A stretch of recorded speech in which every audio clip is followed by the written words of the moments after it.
Bienvenidos a esta nueva edición del webinar que organiza Equidores RT. En esta ocasión vamos a hablar del análisis de fallos en retenes industriales. Para quien no me conozca, soy Emilio Suñé, ingeniero de aplicaciones en Equidores RT, y esta tarde nos acompaña Wenceslao Robles, responsable comercial de España y Portugal. Muy bien, muchas gracias, Emili. Un placer estar aquí. Bueno, como tú bien has dicho, vamos a hablar sobre cuáles son los fallos más comunes en un sistema de estanqueidad. Siempre se piensa que el retén es el culpable de tener una fuga, pero hay que ir a la causa raíz e identificar exactamente cuál es el problema, ¿no? Antes de entrar en materia, haremos simplemente unas pinceladas de cada uno de los aspectos. No entraremos en detalle porque si no esto se nos alargaría infinitamente. Tiempo limitado, sí. Correcto. Pero sí que me gustaría hacer como introducción una pequeña... hacerlo pues tomando como partida un poco de historia, ¿no? Cómo se surgió el retén y cómo salió el retén en un principio, ¿no? Para ello hay que partir de la base de que el fundador de Freudenberg, Karl Johann Freudenberg, era un comerciante de pieles. Como buen comerciante, pues tenía su fábrica en Alemania. Entonces, en aquella época ya, lo que era el director financiero se dio cuenta de que gastaban mucho en lubricante. Es por ello que cogió al ingeniero de aplicación, lo que era tu homólogo en aquella fábrica y en aquella época, y se dieron una vuelta por las fábricas. Claro, estamos hablando de una fábrica de hace 100 años.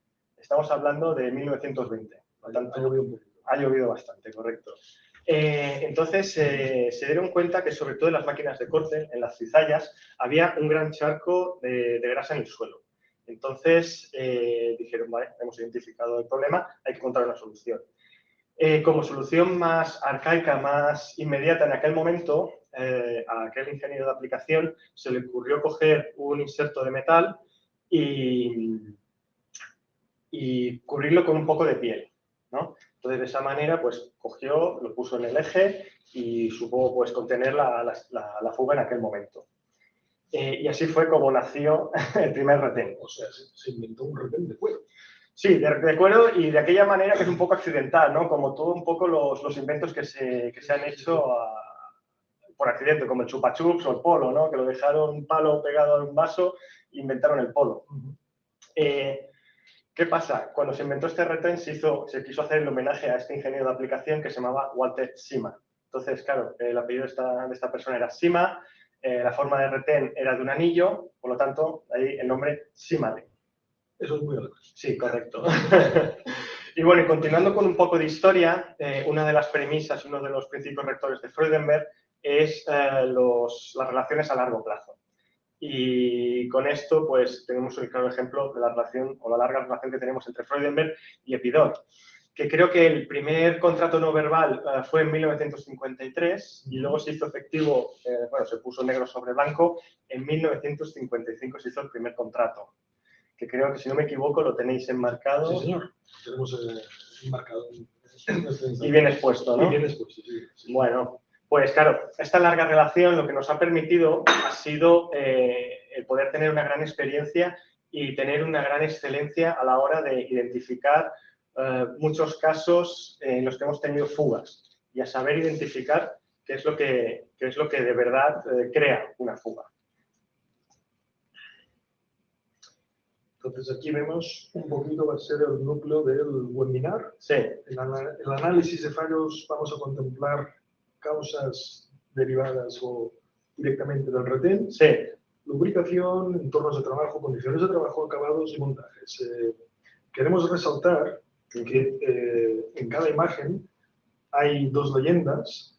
A corto plazo, a largo plazo, se refiere a la incidencia, a la estadística de averías que se asocian a las causas, agrupadas por estas clases. Este estudio lo ha hecho Freudenberg. Sí, lo hemos hecho nosotros, bueno, también con vuestra ayuda. Lo hicimos con un cliente que trabajaba, bueno, que fabricaba cajas de transmisión, y al final lo que descubrimos que cuando hay una fuga, el que menos culpa tiene es el retén.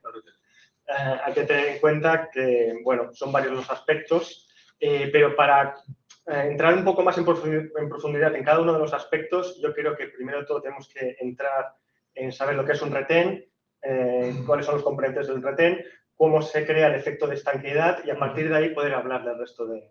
Pues bien, vamos a empezar por el primer apartado, retén. Háblanos, coméntanos los elementos clave del retén. Vale, esto vendría a ser pues, la composición básica de un retén que se compone por diferentes componentes.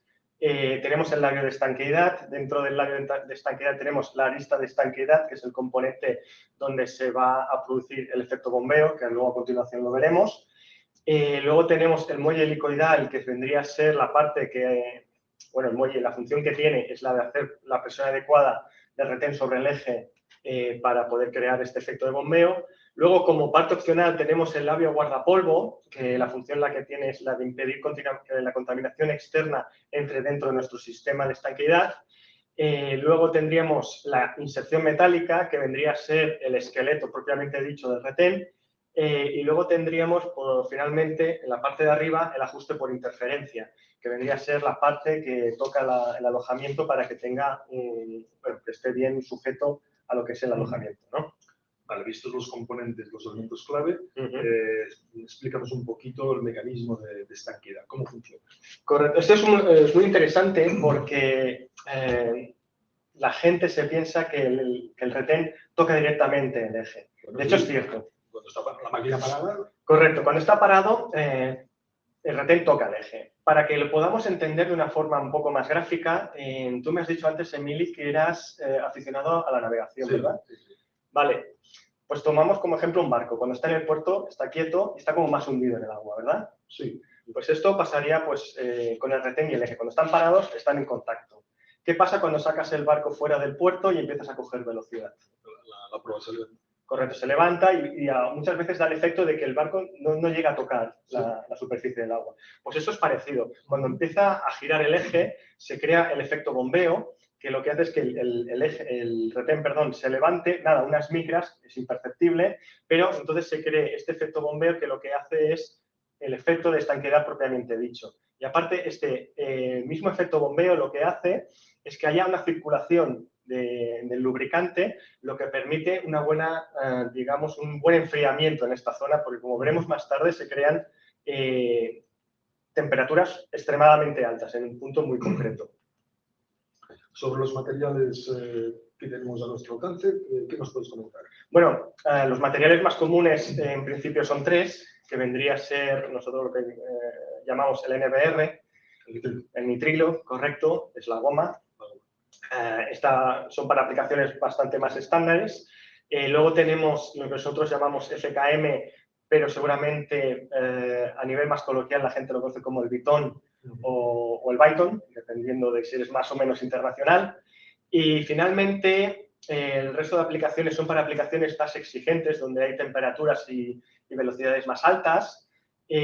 Usamos un material que nosotros le llamamos el solucionador de problemas, que es el PTFE, que Emili, no sé si te atreves a decir su nombre completo. Somos íntimos amigos del politetrafluorefileno. Correcto, o comúnmente conocido como el teflón. El teflón que está puesto en todas las sartenes del mundo hoy en día. Bien, Freudenberg se caracteriza por personalizar los retenes con diversas variantes. Háblanos un poquito de estas variantes que podemos encontrar. Correcto, o sea, dependiendo de la necesidad o el tipo de aplicación que podamos tener en cualquier de nuestros clientes, aparte del producto de catálogo estándar que podemos ofrecer, lo podemos ofrecer con una cierta personalización, ¿no? Por ejemplo, si en el caso de que tengamos una aplicación donde la presión ha de ser menor, se puede entregar con un muelle un poco más blando.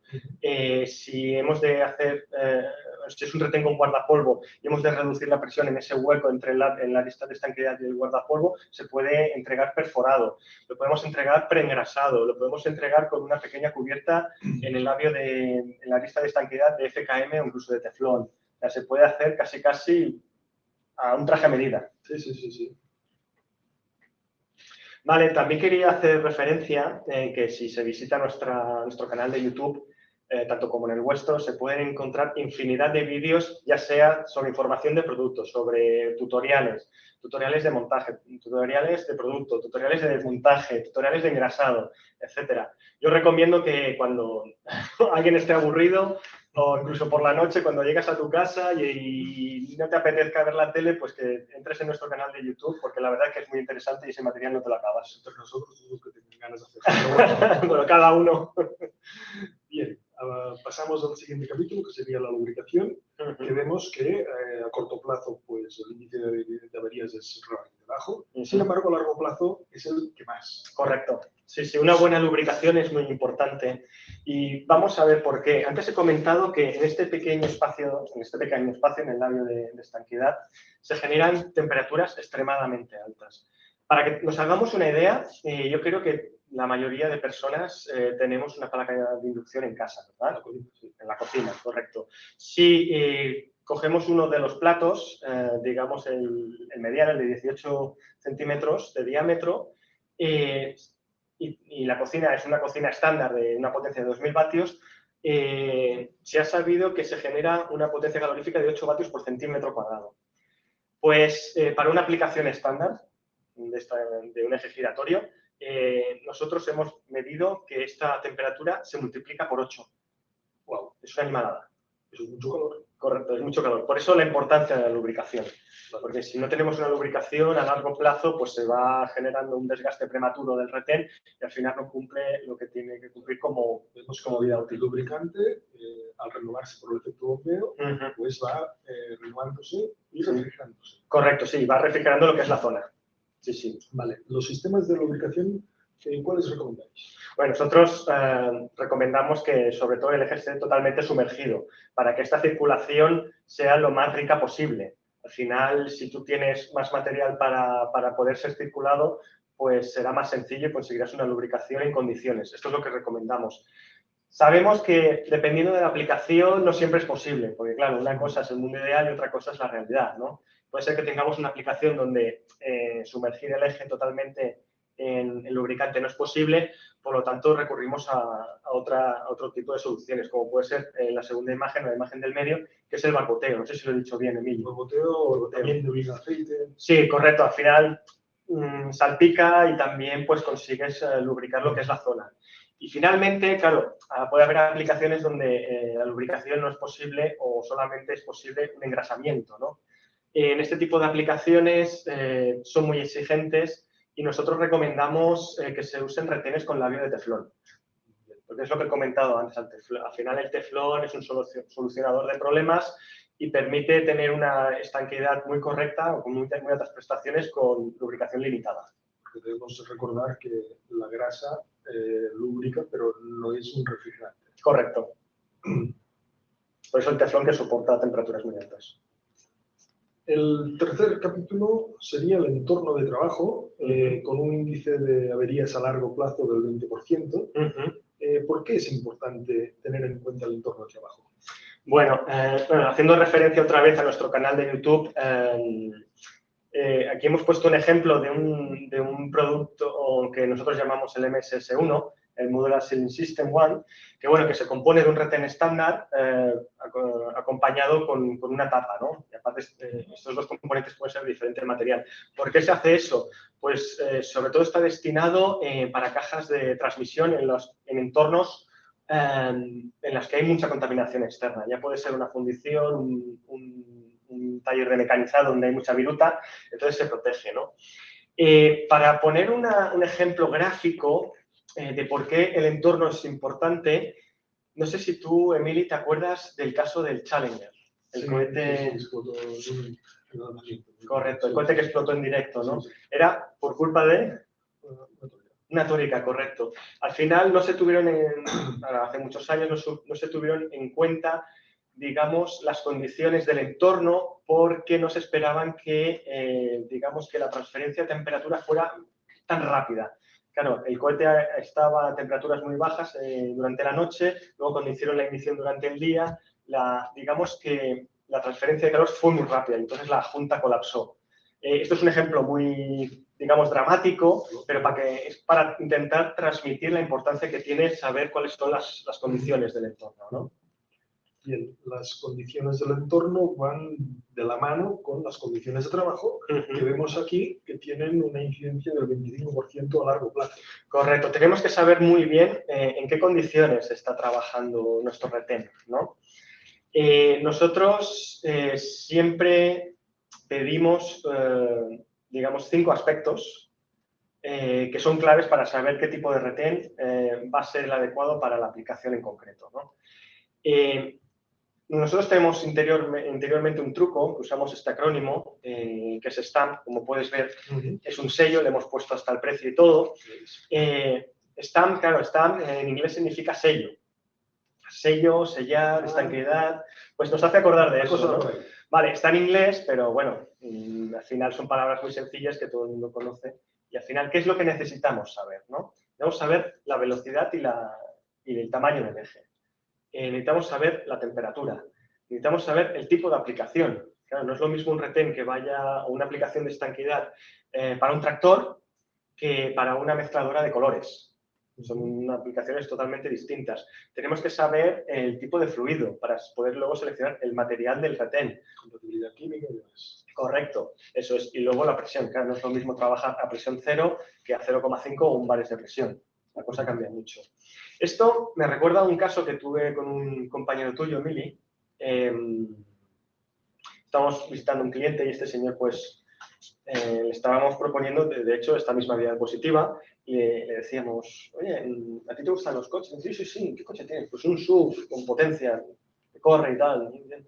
Y le preguntamos, oye, ¿tu coche es capaz de ir a 180 km por hora por la autovía?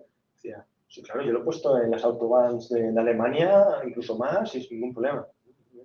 ¿Y alguna vez has metido al desierto? Porque dices, sí, sí, me sube unas pendientes del 30, de 30. Y digo, ¿y alguna vez has puesto algún remolque de 1.000, 1.500 kilos? Digo, sí, sí, sí, sin ningún problema. ¿Y alguna vez lo has puesto a 180 km por hora en el desierto con un remolque? Claro que sí. Él no fue tan optimista, se quedó parado y dijo, pues al final eso es lo que queremos transmitir, ¿no? Con esto, o sea, es el conjunto de las condiciones que nos va a dar, o sea, nos va a decir qué retén y qué solución es la más adecuada para la aplicación. Correcto. Bien. El siguiente capítulo serían los acabados superficiales que tienen a corto plazo una incidencia de averías del 30%. Sí, es la segunda más común a la hora de tener una fuga, luego o sea, solamente superada por el montaje, que luego lo veremos. Al final no buscamos solamente, buscamos un sistema de estanqueidad. Un sistema de estanqueidad no solamente es el retén. Tenemos que tener en cuenta que tanto el eje como el alojamiento o la cajera tienen que tener una serie de propiedades, ¿vale? Con respecto al eje, las propiedades más a tener en cuenta serían la rugosidad y la dureza. Luego, pues el retén ya veríamos qué material, como hemos visto antes en el stand, ya veríamos qué material utilizaríamos y luego la cajera, ¿no? Toda esta información se puede encontrar en nuestro catálogo, en nuestra web. Esto es solamente un ejemplo, pero yo recomiendo, en el caso de que tengamos que diseñar un eje que luego va a tener que tener pues, un retén, que primero de todo nos miremos el catálogo y diseñemos el eje en condiciones. En cuanto al eje, lo hemos visto, el alojamiento, ¿qué nos puedes comentar? No, perdón. Sí, esto es un punto importante también que quería comentar, porque puede ser que, bueno, al final cuando tú mecanizas un eje, aunque lo hayas pulido lo mejor que hayas podido, siempre vas a encontrar trazas de orientación. Y esto es un aspecto que puede afectar al rendimiento del eje a largo plazo. ¿Por qué? Porque al final, lo que hemos visto antes del efecto bombeo es ideal, parece ser que la superficie del eje es totalmente lisa, pero siempre hay unas pequeñas puntitas, ¿no? Y esas puntitas son las trazas de orientación. ¿Cómo podemos detectar de una forma muy rudimentaria y bastante sencilla si tenemos trazas de orientación en nuestro eje? Disculpa, las trazas de orientación lo que van a causar es que el efecto bombeo actúe correctamente o no. Sí, o también lo que va a provocar sobre todo es un desgaste prematuro del retén. Porque claro, está gastando demasiado. O sea, está creando que se está haciendo que el retén trabaje más de lo que tendría que trabajar, ¿no? Vale, ¿cómo detectamos si hay trazas de orientación o no en un eje? 3 elementos. un lápiz que sea capaz de marcar sobre el eje, un hilo y una pequeña pesa. Entonces, si giramos en un sentido o en el otro y la pesa se mueve hacia un sentido o el otro, pues podremos ver si finalmente, si tenemos trazas de orientación, que será prácticamente que sí, pero hacia dónde van. Entonces, es aquello que se habla de un retén a derechas o un retén a izquierdas. O ambas. Bien. Ahora sí, sobre el alojamiento. Sí, también, igual que en nuestro catálogo ofrecemos las recomendaciones de cómo debería ser el eje en términos de rugosidad y dureza, pues lo mismo para el alojamiento, ¿no? Se recomienda ya no solo las distancias, pero sí también la inclinación del chaflán, para que sea más sencillo. De acuerdo. Vamos ahora sobre a hablar de las coaxialidades y excentricidades que puede admitir el retén. Sí, buen apunte, porque al final el retén, al ser de goma, pues acepta una cierta excentricidad tanto estática como dinámica, ¿no? Hay que tener en cuenta estos dos aspectos, porque una cosa es la excentricidad estática y otra cosa es luego ya cuando el eje empieza a rodar, esta excentricidad puede ser que se convierta en el doble cuando está rodando, ¿no? Por eso hablamos de excentricidad o coaxialidad estática y dinámica. Sí, la flexibilidad sería cuando el eje lo pones en la cajera, ¿no? Perdón, sí, muy bien. Entonces, hay un ligero desajuste entre el eje del agujero de la cajera y el eje. Sí, correcto, sí. O sea, no giraría sobre el centro perfectamente, sino que haría como una especie de baile, por así decirlo, ¿no? Imperceptible, pues, supuestamente, porque ahora estamos hablando de micras, pero sí que puede afectar. ¿De qué depende la estática o la dinámica? La dinámica la tenemos que tener en cuenta en función de la velocidad de giro y la estática, por supuesto, del diámetro.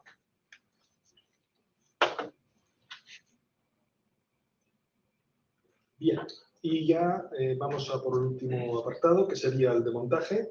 Aquí vemos que se lleva la palma también con las incidencias a corto plazo. Claro, se ve enseguida. Eso te iba a decir, ¿no? O sea, si no está bien montado, pues... enseguida ves que tienes una fuga, sí, sí. Esto es, vale, una de las recomendaciones, pero antes de entrar en materia, yo lo que quiero decir es que para el montaje hay que aplicar el sentido común. Básicamente, cuando vas a montar un retén, es aplicar el sentido común y no tendrás ningún problema. No es nada científico ni hay que seguir unas pautas, no, es aplicar el sentido común. Cuando hayas montado uno, ya puedes montar 10 y luego ya los que quieras, ¿no? Sobre todo, muy importante, no cogerlo por la parte de dentro, ¿vale? Siempre cogerlo por la parte de fuera, ¿vale? Sobre todo también utilizar guantes. ¿Por qué guantes? Porque claro, puede ser que hayamos estado trabajando, montando otro tipo de máquina o reparando y al final... Una suciedad en las manos y... Claro, puedes sufrir de contaminación o de ataque químico. Claro, puede quedar alguna viruta en el labio o incluso... Una vez me acuerdo, Emily, teníamos un caso que se degradaba, no sabíamos por qué, y era simplemente el montador metía el retén entero dentro de una grasa para que luego le fuera más fácil. Claro, esta grasa entraba en conflicto con el material del retén y al cabo del tiempo lo acababa degradando. Pero es aplicar sentido común. Sí. ¿Sobre el montaje? Sí, sobre el montaje, nosotros siempre recomendamos utilizar un utillaje. Este utillaje tiene que ser adecuado para el montaje. Básico, el utillaje tiene que ser al menos del mismo diámetro o incluso más grande que el diámetro del retén, porque si no, pues podemos provocar pues eso, una especie de pinzamiento y que la estructura, el inserto metálico se doble. Lo que se ve ahí en la transparencia, que el inserto metálico se dobla hacia dentro, entonces claro, ya el retén ya me hace mal. Sí, correcto, ya, y vas a detectar fuga en nada, al primer giro. Bien. Lo mismo cuando lo estés poniendo, o sea, no es correcto. Sí, no tiene sentido común lo que estamos diciendo. Ya, pero es que muchas veces, por las prisas o por el día a día, no, párate 30 segundos, móntalo bien porque es que te vas a ahorrar un problema. Vale, nosotros con respecto al montaje siempre recomendamos que sea con una prensa, pero entendemos que no todo el mundo tiene por qué tener una prensa o a lo mejor estás en un sitio que es imposible tenerlo con una prensa, ¿no? Es por eso que recomendamos usar un plato de montaje y también con mazas. ¿Por qué el plato de montaje? Porque de esta manera haces más homogéneo el reparto de la fuerza. Entonces unos golpecitos, el plato de montaje hará de tope y ya tendrás bien montadito el... Poco a poco ya encajando el retén en su sitio. Sí. Bien. En caso de sí disponer de la prensa hidráulica. Claro, esto sería lo ideal. Al final también es sentido común. Sobre todo que usamos digamos el plato o el tope metálico también para usarlo, que la herramienta sea adecuada y que tenga este plato metálico tenga un tope entre 5 y 10 milímetros, ¿no? Porque si lo haces demasiado poco, a lo mejor queda demasiado fuera, y si lo haces demasiado hondo o lo haces del mismo diámetro, se te va a ir y adiós retén. ¿Hay alguna diferencia entre montaje de un retén de nitrilo y un retén de carcasa metálica? Sobre todo la velocidad de la prensa. Muy buena pregunta, Emil. De hecho, cuando estamos montando un retén de goma, que es este, no sé si se me aprecia bien, creo que sí. Este retén de goma, la velocidad que recomendamos en la prensa es entre 100 a 500 milímetros por minuto, ¿vale? En cambio, si usamos un retén con carcasa metálica, que es este de aquí, no sé si se me aprecia bien, ¿vale? Aquí la velocidad debe ser mayor, más que nada porque la fricción es mayor. Entonces recomendamos una velocidad de 1000 milímetros por minuto, o sea, 1 metro al minuto. Y la dirección de montaje también es importante. Correcto. Si lo montamos al revés. Pues adiós efecto bombeo, entonces está fuga declarada. Sí, y entonces tenemos un problema, ¿no? Luego lo mismo también hay que tener en cuenta si el retén tiene labio guardapolvo o no. Porque claro, si montamos en la dirección equivocada con el labio guardapolvo, vamos a doblar el labio guardapolvo y entonces nos va a entrar contaminación. Debe ser un labio metepolvo. Sí, bueno, no será labio al final. Sí. Correcto.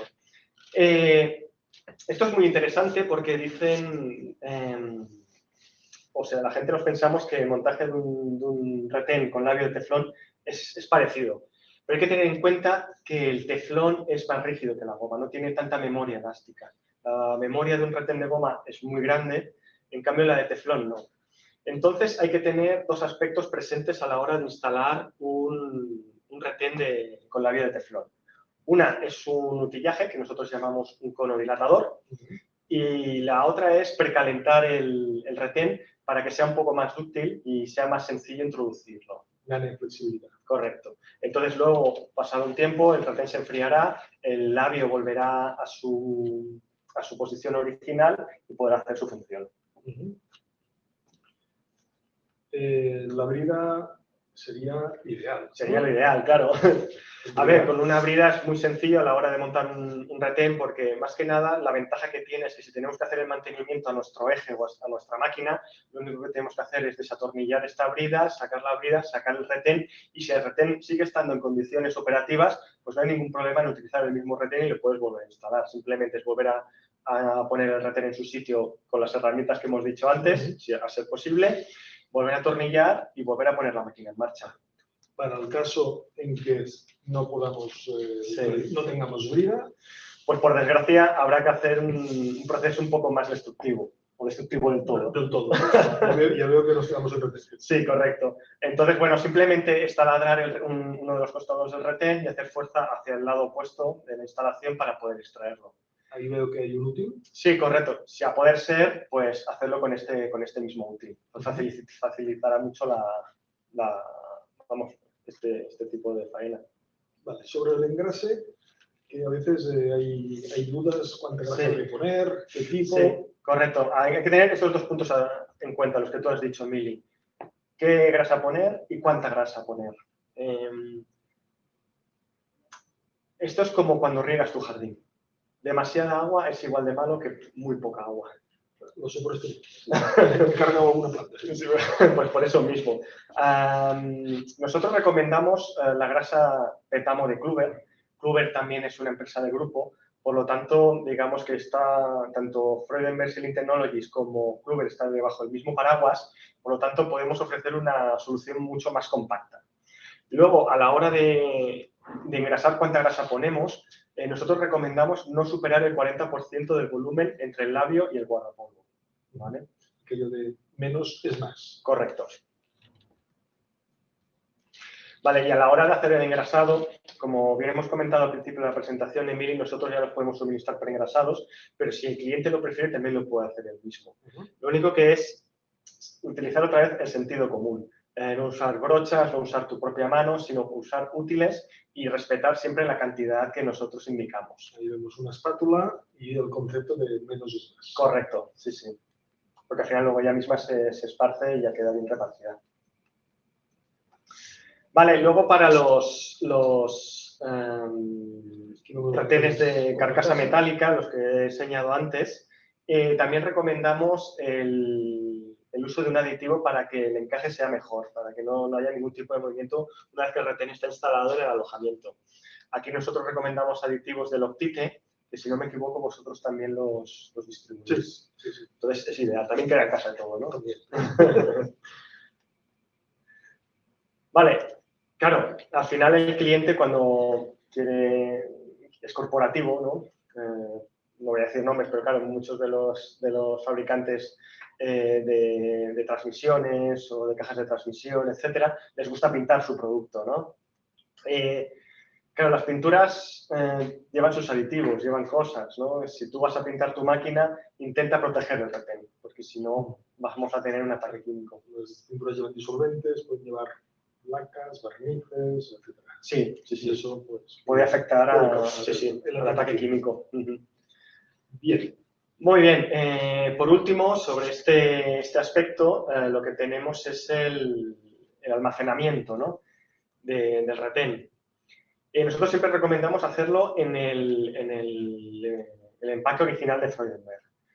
Y por el resto es sentido común. Yo entiendo, Emily, que en tu casa tendrás una despensa donde guardas tus cosas que no vas a... Como todo el mundo. ¿Y cómo es esta despensa, Emily? Pues también como a todo el mundo. O sea, un sitio seco, no le da el sol a nada, la temperatura pues, es la de casa. Correcto, eso es. Simplemente que no le dé la luz natural directa, que tenga unos niveles de humedad correctos y la temperatura ambiente.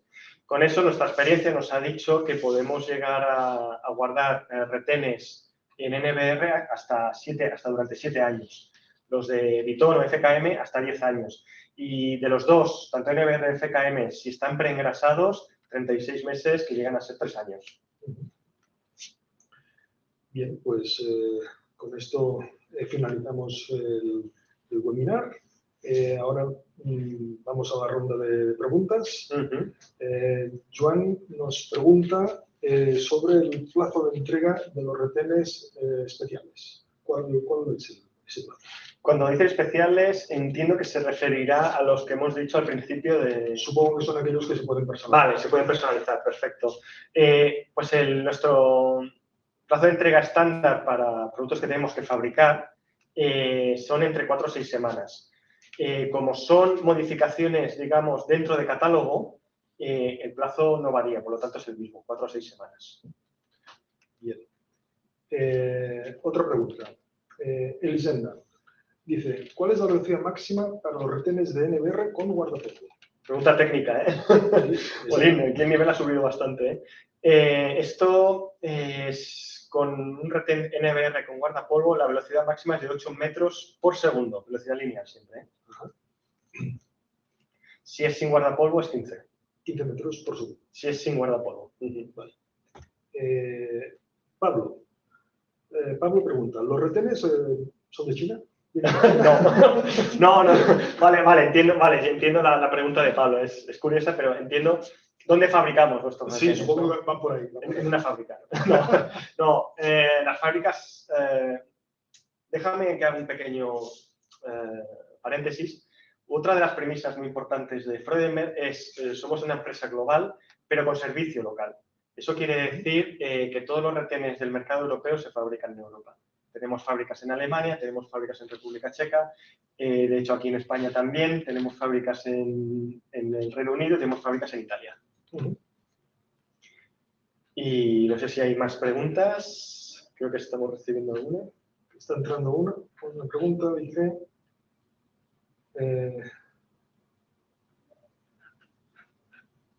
si cuando el eje está en rotación... A ver...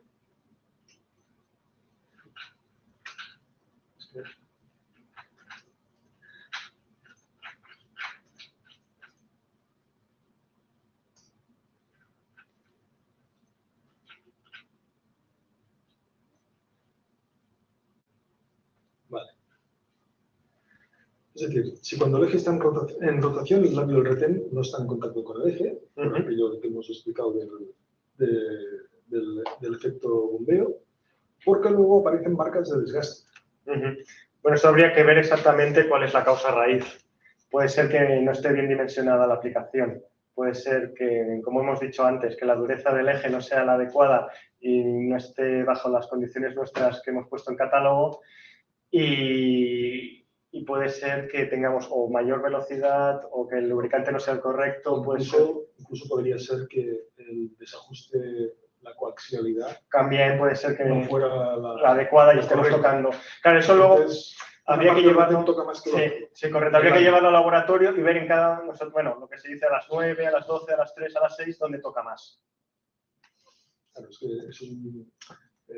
como dices, hay que saber las condiciones de trabajo, pero vamos, la cosa iría por ahí. Otra pregunta, Mario nos dice, en caso de que el eje tenga una aportación cerámica, por ejemplo, óxido de cromo, ¿cómo afecta al efecto bombeo? ¿Hay trazas? Muy buena pregunta, esto habría que mirarlo. Una de las cosas buenas que tenemos es que nuestro departamento técnico en Alemania, tenemos 400 ingenieros de aplicación en Alemania, nos tendrían que decir exactamente por qué. Alguno lo sabrá, ¿no? Alguno lo sabrá de estos 400. No, lo bueno que tiene Freudenberg es que tiene un servicio de laboratorio y de simulaciones en nuestras fábricas que nos permite identificar todas esas, pues esos defectos o cuál es la causa raíz. Vale. Nos preguntan también factores a tener en cuenta en retenes partidos en relación al montaje. Ay, no acabo de entender a qué se refiere. Sí, entiendo de que tiene que montar un retén partido. Ah, vale, sí, vale. Es que nosotros le llamamos endless. Sí, vale, sí, bueno, ahora entiendo, sí. Bueno, luego, al final, sobre todo lo que tienes que tener en cuenta, si vas a usar un adhesivo para que luego quede bien sujeto o si con la propia presión del alojamiento te va a quedar bien sujeto. Eso es lo que pondría dos aspectos. Si vas a usar adhesivo, que este adhesivo sea el correcto para luego que quede bien pegado, o si no, que la propia presión del alojamiento consiga hacer que quede bien sellado. También entiendo que la manera de coger el retén, un retén partido, o sea, no hay que abrirlo así porque... Estás tocando el labio, correcto. El labio, pero es que además estamos forzando el muelle, habría que abrirlo así. Correcto. Entonces, presentarlo. Correcto, muy buen apunte. Bien. Se nos echa el tiempo encima. El resto de preguntas pues las vamos a tratar vía web. En los próximos días las vamos a responder. Y bueno, pues eso, se nos echa el tiempo encima. Agradeceros vuestro tiempo, el interés que habéis mostrado y recordaros que en nuestra web os podéis descargar el catálogo.